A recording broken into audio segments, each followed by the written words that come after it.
कि प्रास्य अन्नम अपितई धनिष्ठया नीतम, धनिष्ठा के द्वारा लाए गए अन्न, उस अन्न को श्री श्याम सुंदर ने उस समय अरोगा है और आप सबटू रहो हरि। उस समय श्री हरि मधुमंगल के साथ में भोजन करके मधुमंगल के साथ में एकांत में आए। सब सखाओं से कह रहे हैं बोले भैया आओ, इस समय थोड़ी देर में विश्राम करूंगा, अब कोई मुझे जगाना मत। ऐसा कहकर के आप मधुमंगल के साथ में एकांत में आए और मधुमंगल के साथ में वार्तालाप करते हुए कह रहे हैं। तो वो सूत्र वर्णन करिए। गा प्रवेश सखी वृत्ति गैयाओं को शाद्वले अति शिशिरे सरस तटे, घास से युक्त अति शीतल सरस तटे माने श्री गोविंद कुंड के तट पर गा प्रवेश गैयाओं को गोवर्धन की छाया जहां है उस छाया में चढ़ने के लिए भेज करके, चढ़ने के लिए छोड़ करके आप सखीवीर विनृत्य साहब सखाओं के साथ में कुश्ती इत्यादि लड़ करके विभिन्न खेल खेलते हुए प्रास्य चान्नम स्नान करके फिर अन्नम श्री भोजन थाली पर जो धनिष्ठा की लाई उन अन्न को खा करके तई धनिष्ठा अमीतम जो धनिष्ठा के द्वारा लाया गया है आप सब बटू रहो हरि।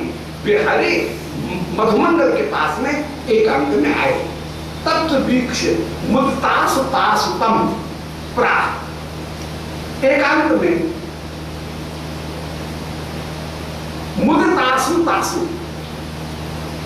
कृष्ण का दर्शन करके इधर ढूंढती ढूंढती श्री रूप मंजरी जी श्याम सुंदर की माला की गंध को देख करके जो अत्यंत अत्यंत मुदित हो रही थी, ऐसी मुदित सखियों के बीच में जो प्रधान श्री रूप मंजरी जी हैं उन रूप मंजरी का दर्शन करके श्री श्याम सुंदर अत्यंत अत्यंत आनंदित हुए। तो तत्र वीक्ष मुदितासु तासु, जो सारी गोपिकागण परम आनंदित थी उनके बीच में कांचन खड़ी ही गुण श्रीयाम, जो श्री रूप मंजरी जी गुण और शोभा इन दोनों की खान होकर के विराजमान, खनी माने खान होकर के विराजमान है, रूप और शोभा की खान उन श्री रूप मंजरी का दर्शन करके श्री श्याम सुंदर तम प्राहो उस मधुमंगल से एकांत में बोले।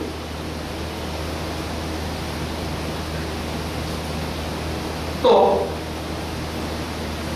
तत्र वीक्षितम श्री रूप मंजरी जी ने श्याम सुंदर को देखा और रूप मंजरी जी तम प्राह, उस समय श्री रूप मंजरी कृष्ण से बोली। रूप मंजरी जी कह रही थी ये कृष्ण से। श्री श्याम सुंदर ने गुणों की खान श्री रूप मंजरी को देखा और श्री रूपमणि जी उस समय श्री श्याम सुंदर से बोली। कैसे श्याम सुंदर से बोली? पृष्ठ यौवत मणि प्रवृत्तिकम, रूप मंजरी को देखते ही व्याकुल होकर के श्याम सुंदर रूप मंजरी से पूछने लगे कि अरे रूप मंजरी श्री प्रिया कैसी है, विश्वानंदिनी कैसी है, गोपियां कैसी है? तो पृष्ठ यौवत मणि, युवतियों में मणि श्री राधिका, उनकी प्रवृत्तिकम उनके हालचाल इनको जिन श्याम सुंदर ने पूछा था ऐसे तम प्राहो रूप मंजरी, रूप मंजरी ने उन श्याम सुंदर से ये कहा। तो तत्र वीक्ष तम श्री रूप मंजरी जी ने उस समय श्याम सुंदर का दर्शन किया। श्री रूप मंजरी कैसी है?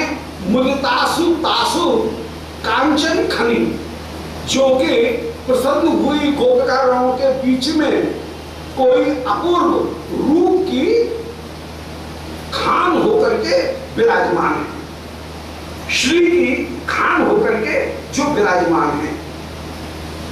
ऐसी उन रूप मंजरी ने अपार सौभाग्य, जो अपार सौभाग्य से युक्त थी, उन रूप मंजरी जी ने तम प्राहो उन श्री श्याम सुंदर से पूछा। श्याम सुंदर कैसे हैं? उनके लिए एक विशेषण आया। तम का विशेषण है कि पृष्ठ यौवत मणि प्रवृत्तिकम, जिन श्याम सुंदर ने रूप मंजरी को देखते ही श्री राधिका कैसी है ऐसी राधिका की कुशल समाचार पूछे, उन रूप मंजरी बेरूप मंजरी उन श्याम सुंदर से इस तरह बोली। अब बोलो,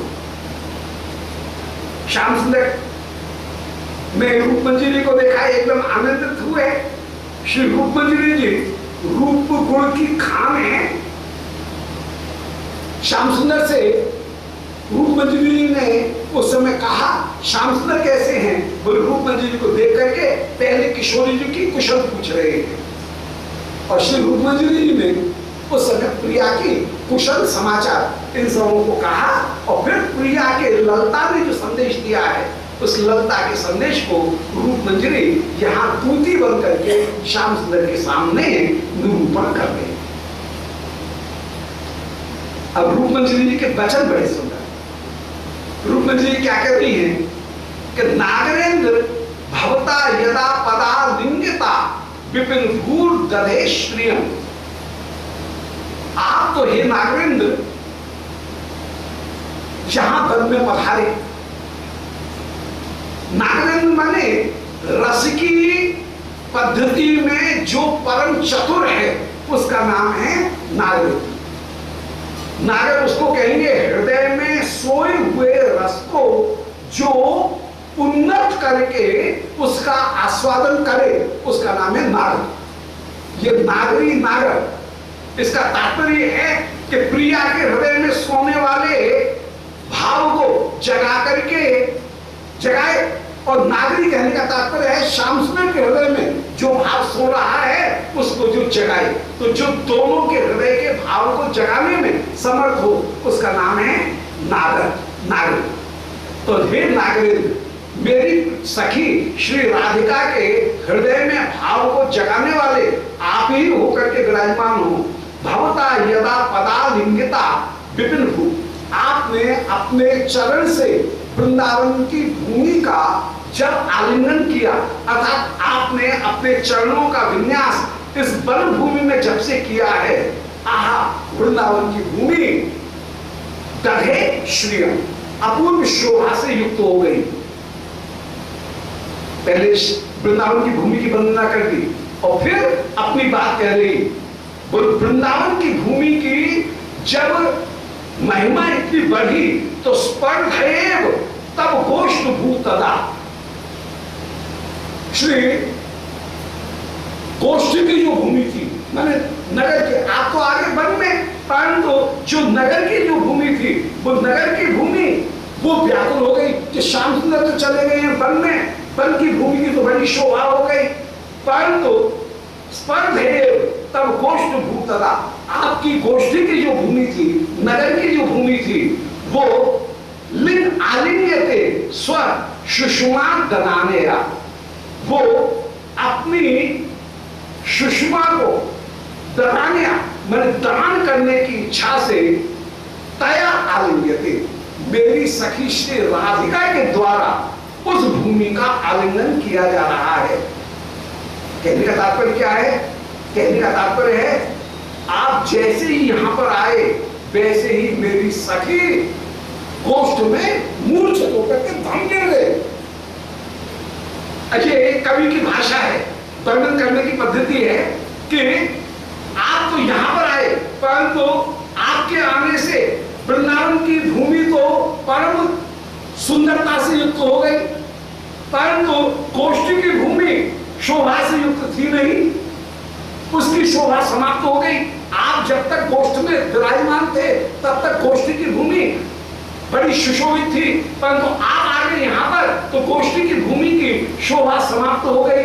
श्री राधिका ने मन में विचार किया कि ये तो अच्छा नहीं हो रहा है, वन की भूमि से गोष्ठी की भूमि कम कैसे रह जाए, इसलिए एक काम मैं करती हूँ, मैं इस गोष्ठ भूमि को अपनी शोभा का दान कर देती हूँ। मानो श्री राधिका ने अपनी शोभा का दान करने के लिए उस समय पृथ्वी के ऊपर गिर पड़ी। कहने का तात्पर्य है कि राधिका मूर्छित होकर के उस समय गोष्ठ में वहां गिर गई थी आपके वियोग में। और मानो मूर्छित होकर के नहीं गिरी, मानो उन्होंने अपनी शोभा का गोष्ठ भूमि को अपूर्ण रूप से दान कर दिया।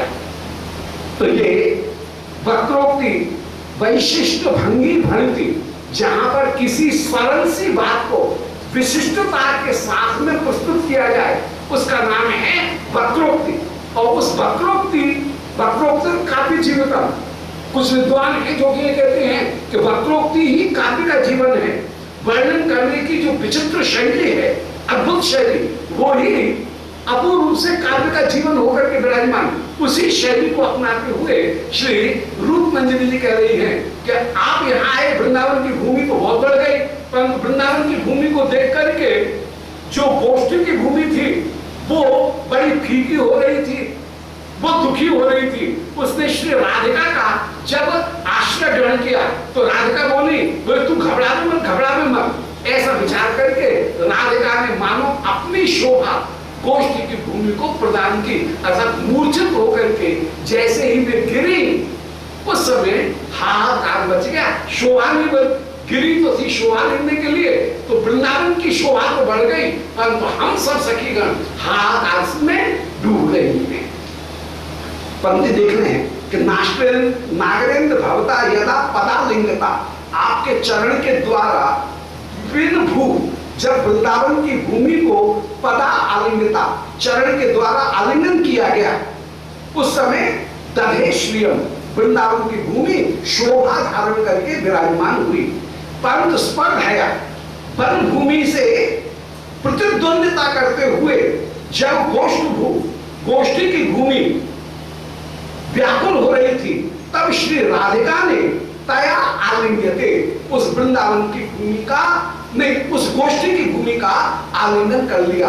अर्थात फिर मूर्छित होकर के गोष्ठी में गिर गई। स्वसुषमा ददानया, श्री राधिका अपनी शोभा को ही गोष्ठी की भूमि को दान करना चाहती थी, इसलिए वे वहां पर गिर गई। तुम हरे, अंत में तुम हरे हरमणि मयी विरहा, अब तुलना हो रही है वृंदावन की भूमि की और गोष्ठी की भूमि की, दोनों की तुलना चल रही है। तो कह रहे हैं कि तुम हरे हरमणि मयी विरहा, आपने तो इस वृंदावन की भूमि का को हरमयी मणिमयी विरहा, हरमणि कहते हैं नीलम, नीलम के आकार का आपने कर दिया। अपने अंग कांति से इस वन की भूमि को आपने हरमयी मणिमयी कर दिया, मन नीलम के आकार का कर दिया। क्षमा इमाम, क्षमा मानी पृथ्वी, इस वन की भूमि को आपने नीलम जैसा कर दिया। निज सर्वता अर्पणे, अपनी सर्वता समर्पित करते हुए, अपने अंग कांति को समर्पित करते हुए इसको आपने नीलमणिमयी बना दिया। परंतु सात पे हास्यत विवर्णताम न चेत, मेरी सखी भी गोष्ठी की भूमि को बड़ा चमत्कार पूर्ण बनाना चाहती थी, परंतु नहीं बना पाई। क्यों? बोले क्या राधिका में कोई कमी है क्या? बोले नहीं, उस समय राधिका विवर्ण हो गई थी। अरे आप ज्यादा अभिमान मत करो कि लो मैंने यहां आकर के वन की भूमि को कैसा इंद्रनीलमणि बना दिया। मैं, हमारी सखी राधिका, हमारी स्वामी राधिका वो गोष्ठ की भूमि को भी स्वर्णमयी बना देती, पर क्या करें, थोड़ी सी बाधा आ गई, परंतु लग गया। बोले परंतु क्या लग गया कि विवर्ण तान चेत तांच कांचनमयी विधास्य, तो श्री राधिका तो गोष्ठी की भूमि को कांचनमयी बनाना चाह रही थी, परंतु आपके वियोग में राधिका के मुख के ऊपर विवर्णता आ गई, इसलिए वो उस भूमि को सोने की नहीं बना सकी। जैसे आपने वन की भूमि को इंद्रनीलमणि बना दिया, ऐसे श्री राधिका भी उस भूमि को स्वर्णमयी बनाना चाह रही थी, परंतु इसलिए नहीं बना सकी क्योंकि श्री राधिका के मुख पर उस समय विवर्णता उत्पन्न हो गई थी। इस प्रकार बहाने से श्री राधिका की जो दशा है उस दशा को ये दूती श्याम सुंदर से कहती हुई विराजमान, और श्याम सुंदर जो व्याकुल होते हैं उस राधिका की दशा को श्रवण करते हैं, उस समय व्याकुल होकर के श्री रूप मंजरी जी को श्री श्याम सुंदर अपनी माला उतार करके, वन माला उतार करके प्रदान करते हैं। और उस माला को लेकर के श्री रूप मंजरी जैसे ही श्री राधिका के पास में पहुंचेंगे, आज किशोरी जी अपूर्व से आनंदित होंगी। ऐसे माला संप्रेषण कृष्ण निर्माण ने उनको प्राप्त करके श्री राधिका को जैसे सुख की प्राप्ति होगी, उस सुख की प्राप्ति का निरूपण करके ये माला नहीं तत्वता, तत्वता ये माला भी दूती है। श्याम सुंदर की माला प्रिया जी के पास में पहुंची, मानो श्याम सुंदर की दूती प्रिया को धैर्य प्रदान कर रही है। ऐसे ही प्रिया की माला, चंपक की माला, वो श्याम सुंदर के पास में पहुंचे तो वो प्रिया को धैर्य प्रदान करते हुए विराजमान, पर प्रिया ने उतार करके माला दासी को दी, उस समय वो दूती नहीं, उस समय वो प्रसाद करवा